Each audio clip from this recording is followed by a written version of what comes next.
कहते हैं दिल्ली दिल बरों की है, दिल जलों की है। कहते तो ये भी हैं कि दिल्ली दिल फरेबों की भी है। और लकी यानी कि लक्ष्मण लाल अग्रवाल में ये सारे गुण मौजूद थे। लोग उसकी शक्ल को देखकर ही कह देते थे, अबे दिल्ली से हो क्या।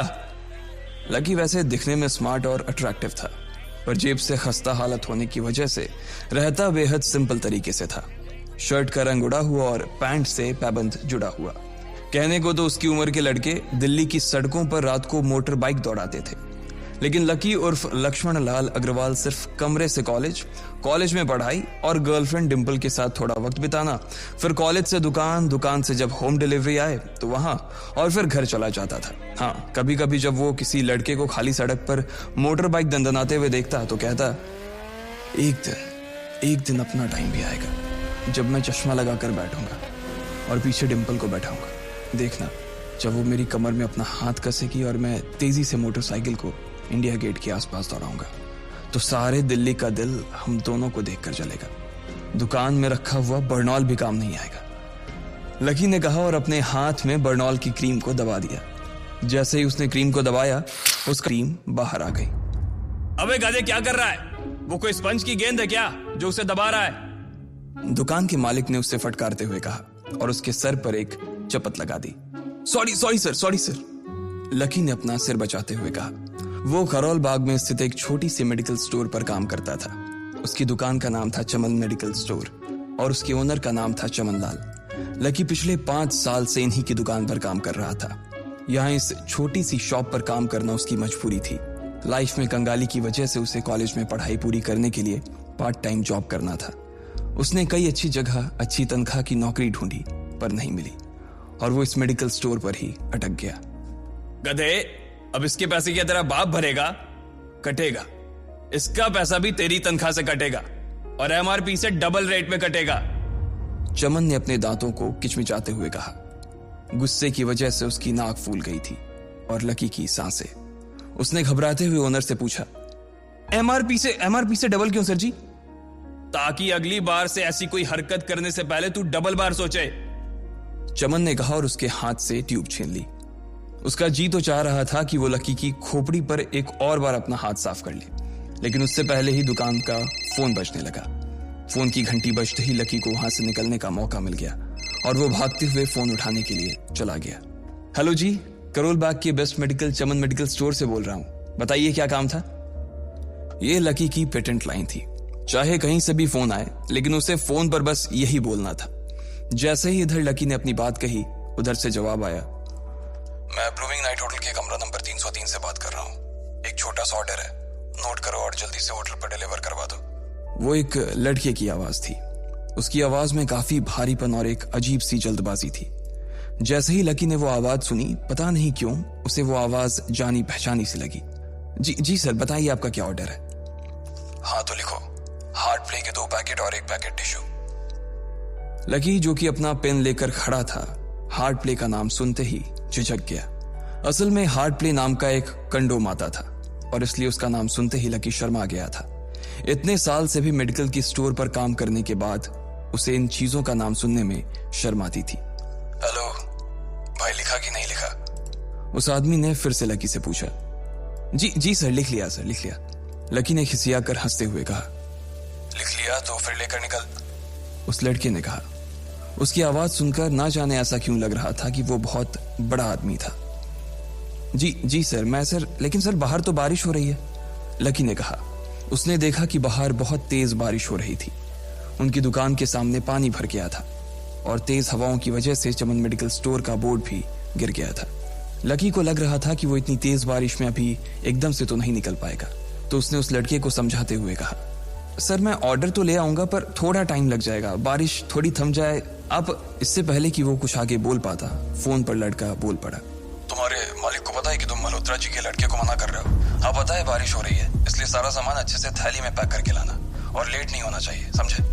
उस लड़के ने कहा और इससे पहले कि लकी आगे कुछ कह पाता, उसने फोन काट दिया। उधर से लकी के दुकान का ओनर उसे घूर कर देखा जा रहा था। लकी के हाथ में पेन और पेपर देखकर ही वो समझ गया था कि उसके पास कोई ऑर्डर आया था। आज वैसे भी इतनी बरसात होने की वजह से सुबह से इक्का दुक्का ग्राहक ही दुकान पर आए थे। ऐसे में उसकी दुकान का मालिक एक भी ऑर्डर को छोड़ना नहीं चाहता था। वो लकी को देख रहा था और लकी बारिश की ओर देख रहा था। बारिश का बहाना नहीं चलेगा, जाना पड़ेगा, चमन लाल ने कहा। मैं बहाना नहीं कर रहा सर, थोड़ी बारिश धीमी हो जाए तो मैं चला जाऊंगा। अभी आप खुद ही देखिए कितनी तेज बारिश है। वो पता नहीं कोई मिस्टर मल्होत्रा का कोई बेटा कुछ ज्यादा ही जल्दी में था। मैं साइकिल से तो पहुंच नहीं पाऊंगा इतनी जल्दी। लकी ने उनकी ओर देखते हुए कहा। क्या कहा? मिस्टर मल्होत्रा जी का बेटा? तू मेरी दुकान बंद करवाएगा क्या? अभी क्या भी निकल उनका ऑर्डर लेके, वो हमारे बहुत पुराने कस्टमर है, चमन ने कहा। पर लकी ने कहा ही था कि चमन बोला। पर कुछ नहीं, तू मेरी मोटरसाइकिल ले जा, उसने गुस्से में कहा। अरे सर जी, 200 के ऑर्डर में मुश्किल से 40 रुपए बचेंगे, इससे 3 गुने का तो पेट्रोल ही लग जाएगा, और अगर गाड़ी रास्ते में बंद हो गई तो अलग से खर्चा, लकी ने समझाते हुए कहा। वो जानता था कि उसका मालिक इन सब बातों पर ध्यान नहीं देने वाला। चमन लाल बोला। कोई बात नहीं, तू जा, चाहे जो हो जाए ग्राहक नाराज नहीं होना चाहिए, और वैसे भी वो मल्होत्रा जी का बेटा है। चमन लाल ने मोटरसाइकिल की चाबी लकी की ओर उछालते हुए कहा। लकी ने चाबी ली। उसे देखकर उसके अंदर मिक्स फीलिंग आ गई। एक तो वो बहुत खुश हुआ कि बड़े दिनों बाद बाइक चलाने को मिलेगी, पर वहीं दूसरी तरफ दुखी इसलिए हुआ कि बाइक मिली भी तो ऐसी तेज बारिश में, अगर खराब हो गई तो इसकी चपत भी उसके सिर पर ही पड़ेगी। वो मुंह लटकाकर रेनकोट और हेलमेट पहनते हुए वहां से निकल गया। बाहर आकर बाइक को देखा तो लकी ने मन में सोचा, चलो ठीक है, जो होगा देखा जाएगा, कम से कम बाइक तो चलाने को मिल रही है। दरअसल लकी इतने साल काम करने के बाद भी अपने लिए एक मोटरसाइकिल नहीं ले पाया था। लकी की तनख्वाह ही इतनी भर थी कि सिर्फ उसके कमरे का किराया, उसकी साइकिल में डालने वाली हवा का खर्च, बिजली पानी का बिल और डिम्पल के साथ महीने में 1-2 बार बाहर खाने का खर्चा ही निकल पाता था। उसे डिम्पल की कही बात अक्सर याद आती थी। लकी, अगर अगले 2 महीने में तूने बाइक नहीं खरीदी ना तो मैं तेरे से ब्रेकअप कर लूंगी, देखना। असल में डिम्पल को लकी के साथ बाइक पर घूमने की बड़ी तमन्ना थी। लकी की इस उजाड़ जिंदगी में एक वही तो थी जिसके लिए जिंदा रहने को उसका जी चाहता था। जब भी वो उससे बाइक की बात करती तो लकी डिम्पल की इस बात को हंसकर टाल देता था। वो अपने मन में इस बात को अच्छे से जानता था कि डिम्पल उससे बहुत प्यार करती थी और वो उससे कभी छोड़कर नहीं जा सकती थी। वो दोनों एक दूसरे में ऐसे घुले मिले थे जैसे बादल बरसात में घुल जाती है। लकी को डिम्पल बहुत पसंद थी और वो उसके लिए दुनिया जहां की खुशियां खरीद कर ला देना चाहता था। वो चाहता था कि एक दिन वो डिम्पल को प्लेन में बैठाए, लेकिन उसके ये सब ख्वाब इस कम तनख्वाह की नौकरी की वजह से कभी पूरे नहीं होने वाले थे। पर आज उसके पास एक मौका था। वो डिम्पल को अपने साथ इस बारिश में राजपथ घुमाना चाहता था। वो उसे दिल्ली दिखाना चाहता था। चमन लाल को देने के लिए उसने पहले से ही बहाना सोच रखा था। बस जल्दी से वो ये डिलीवरी देकर सीधे डिम्पल के पास ही जाने वाला था। उसने होटल ब्लूमिंग नाइट के बाहर मोटर बाइक पार्क की और सीधे होटल के अंदर चला गया। लकी ने रिसेप्शन पर पहुंचकर नमस्ते करते हुए रिसेप्शनिस्ट को बोला, जी मैं चमन मेडिकल स्टोर से आया हूं, रूम नंबर 303 का ऑर्डर था सर। रिसेप्शन पर खड़ा आदमी उसके हाथ में काली थैली को देखकर समझ गया था कि उसमें क्या था और वो मंद ही मंद मुस्कुराते हुए बोला, 3rd फ्लोर पर है, लिफ्ट से चले जाओ, रेनकोट यहीं उतार देना। जैसा उस आदमी ने कहा लकी ने ठीक वैसा ही किया और लिफ्ट में चढ़ने के कुछ ही देर बाद वो 3रे माले पर पहुंच गया था। वो रूम नंबर 303 के बाहर पहुंचा और उसने डोरबेल बजाई। जैसे ही दरवाजा खुला लकी ने थैली आगे बढ़ाते हुए कहा, नमस्ते, मैं चमन मेडिकल स्टोर से लकी, ये आपका। इससे पहले कि लकी आगे कुछ कह पाता उसकी आंखें फटी की फटी रह गई थी। उसने अपने सामने जो देखा उसके बाद उसे ऐसा लगा कि बंद छत के नीचे भी उसके ऊपर आसमान से आकर एक जोरदार बिजली गिर गई थी। उसके सामने एक लड़की खड़ी थी। वो लड़की और कोई नहीं बल्कि उसकी गर्लफ्रेंड डिम्पल ही थी। उसने एक पर्पल कलर का नाइट गाउन पहन रखा था। उसके काले घने बाल गीले थे और उसने उन्हें अपने कंधे पर फैला रखा था। उसकी खुशबू से ही ये चीज साफ पता चल रही थी कि वो अभी अभी नहा कर आई थी। डिम्पल, तुम यहाँ क्या कर रही हो? लकी को अपनी आंखों पर विश्वास ही नहीं हो रहा था। उसने 2 बार अपनी पलकें झपका कर देखा, लेकिन दोनों बार ही उसे अपने सामने डिम्पल ही नजर आई। तुम यहाँ क्या मेरा पीछा करते हुए आए हो लकी? डिम्पल ने उल्टा उसी के ऊपर पलटवार करते हुए कहा। लकी को देखकर उसके दिल की धड़कन भी तेज हो गई थी। उसे उम्मीद नहीं थी कि लकी यहाँ आ जाएगा। उसने ना तो सुबह से उसे फोन किया था और ना ही उसके मैसेज का कोई जवाब दिया था। वो अपने मन में सोचकर बैठी थी कि वो अगले दिन खुद ही उससे मिलकर बोल देगी कि उसकी तबीयत खराब थी। डिम्पल बेबी, क्या हो गया? किससे बात कर रही हो? अचानक से एक गबरू जवान सा लड़का दरवाजे के पास आकर खड़ा हो गया था। उसने बनियान पहन रखी थी। लकी उसे पहचान गया था। साले राहुल के बच्चे, तेरी हिम्मत कैसे हुई मेरी डिम्पल को हाथ लगाने की? लकी ने जैसे ही राहुल को देखा उसके तन बदन में मानो आग सी लग गई थी। वो उसे इस वक्त इतना बुरा मारना चाहता था, इतना बुरा पीटना चाहता था, जिसकी कोई हद सीमा नहीं थी। लकी जिस कॉलेज में पढ़ता था, राहुल और डिंपल भी उसी में पढ़ते थे, और वो कॉलेज राहुल के फादर का ही था। डिंपल ने राहुल के पिता की एक कंपनी में जॉब पकड़ ली थी और राहुल उस पर बहुत लाइन मारता था। लकी ने 1-2 बार डिंपल को उससे दूर रहने के लिए भी कहा, लेकिन डिंपल ने उसे ये कहकर टाल दिया था कि वो सिर्फ अच्छे दोस्त थे। आज भी इससे पहले कि वो आगे बढ़ता, डिंपल उन दोनों के बीच आ गई। रुक जाओ, डिंपल ने गुस्से में कहा और लकी के सीने पर हाथ रखकर उसे रोक दिया। लकी लंबी सांसें ले रहा था और कुछ ही सांसों के बाद उसका गुस्सा शांत हो गया। अब डिंपल के पास भी छुपाने के लिए कुछ नहीं था, इसलिए उसने लकी से कहा, लकी, आज से तुम्हारा और मेरा ब्रेकअप। ब्रेकअप? लकी के पैरों के नीचे से जमीन खिसक गई थी।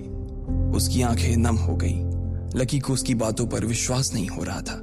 उसने डिंपल की ओर देखा और बोला, डिंपल, हम पिछले 1 साल से एक दूसरे के साथ हैं और तुम हो कि मुझसे ब्रेकअप करना चाहती हो? अरे मैं तो तुम्हारे लिए नई बाइक लेने वाला था। चल रहने दे, आज ही याद आई है तुझे बाइक की। अरे तेरे पास मुझे बाहर घुमाने के लिए, खिलाने पिलाने के लिए पैसे तो है नहीं। तू कहां से लेगा बाइक? और अगर ले भी लेगा तो उसमें पेट्रोल कहां से डलवाएगा? तेरी 8,000 रुपए महीने की नौकरी, उसमें होगा ये सब? लोग हंसते हैं मेरे ऊपर जब मैं सरोजनी में तेरे साथ घूमती हूँ। मैं ऐसी लाइफ नहीं जीना चाहती लकी। मैं तेरी तरह गरीब नहीं रहना चाहती। तूने मुझे फंसाया था, उल्लू बनाया था तूने मुझे, इसलिए मैंने राहुल से मैचअप कर लिया है। आज से यही मेरा बॉयफ्रेंड है। डिंपल ने गुस्से में कहा। अच्छा, तो बेबी ये है तुम्हारा वो बेकार सा एक्स बॉयफ्रेंड? राहुल ने पूछा और डिंपल के बगल में आकर खड़ा हो गया। फिर उसने लकी के हाथ से थैली उठाई और उसमें से हार्ड प्ले का पैकेट निकालकर उसे चिढ़ाने के लिए उसे हवा में लहराने लगा। बाप रे, इससे बदकिस्मत इंसान इस दुनिया में और कौन होगा? राहुल ने उसकी टांग खींचते हुए कहा। लकी के पास उसकी बात का कोई जवाब नहीं था। उसने गुस्से से डिंपल की ओर देखा और अपनी हाथों की मुट्ठी भींच ली। फिर वो वहां से निकल गया। अबे पैसे तो ले जा, सब कुछ फ्री में देता जाएगा क्या? राहुल ने जोर से ठहाके लगाते हुए कहा, लेकिन लकी बिना उसकी बात सुनते ही निकल गया। उसके दिमाग में डिंपल के कहे शब्द गूंज रहे थे। उसने कभी सपने में नहीं सोचा था कि डिंपल उसके साथ कुछ ऐसा भी कर सकती थी। जिस इंसान के लिए वो इतना कुछ करना चाह रहा था, उसे उसकी कोई कदर ही नहीं थी। लकी इतना हताश हो गया था कि बुरी तरह से रोने लगा। इस बार वो लिफ्ट से नहीं बल्कि सीढ़ियों से नीचे उतरा और एक सीढ़ी उतरने के साथ उसके आंसू आंखों से छलकते जा रहे थे। जब उसकी आवाज सुनकर कुछ लोग अपने कमरे से बाहर आए तो लकी ने तुरंत अपने आंसू पोंछे और तेजी से वहां से भाग गया। उसे जिंदगी में पहली बार प्यार हुआ था और पैसों की कमी की वजह से ना सिर्फ उसका प्यार बल्कि उसकी पूरी जिंदगी बर्बाद हो गई थी। लकी जैसे ही बाहर आया तो उसने देखा कि बाहर अंधेरा हो गया था। आसमान में तेज बिजली कड़की और बारिश जो थमी थी एकाएक फिर से झमाझम बरसने लगी। ये देख लकी के थमे हुए आंसू एक छलक गए। उसका दिल बुरी तरह से टूट चुका था, लेकिन उसे इस बात की खुशी भी हो रही थी। आखिर आज उसे डिंपल का असली चेहरा नजर आ गया था। वो तो उसके साथ घर बसाने की सोच रहा था, लेकिन अच्छा हुआ कि उसने पहले ही उसका घर बर्बाद होने से बचा लिया। लकी को दुख तो बहुत हो रहा था, पर उसे ये भी लग रहा था कि उसे आगे चलकर यही दुख उसे खुशी देने वाला था। लेकिन एक चीज थी जो लकी को परेशान कर रही थी, वो थी उसकी माली हालत। उसकी जेब इतनी तंग थी कि उसे फटी हुई जेब की पैंट पहनकर घूमना पड़ता था। कभी कभी तो लकी सिर्फ रोटी खाकर दिन काट लेता था। वो कब से कोशिश कर रहा था कि कोई अच्छा काम पकड़ सके, लेकिन उसे कोई काम देने को राजी नहीं था। उसने टूटे हुए दिल को दिलासा देते हुए मन में सोचा कि डिंपल पर खर्च होने वाले पैसे बच जाने से शायद उसकी हालत सुधर जाएंगे, पर फिर भी वो रातों रात रईस नहीं हो जाने वाला था। उसने ऊपर आसमान की ओर देखा और जोर से चिल्लाया, अगर इतना ही अनलकी बनाना था तो फिर नाम लकी क्यों रखा भगवान? वो जितनी जोर से चिल्ला सकता था उतनी जोर से चिल्लाया। उसकी आवाज से आसपास खड़े लोग एक बार तो डर गए थे। लकी ऊपर ही देख रहा था और उसके आंसू बारिश के पानी के साथ मिल गए थे। जैसे ही वो फूट कर रोने को था, तभी उसके फोन पर एक मैसेज आया।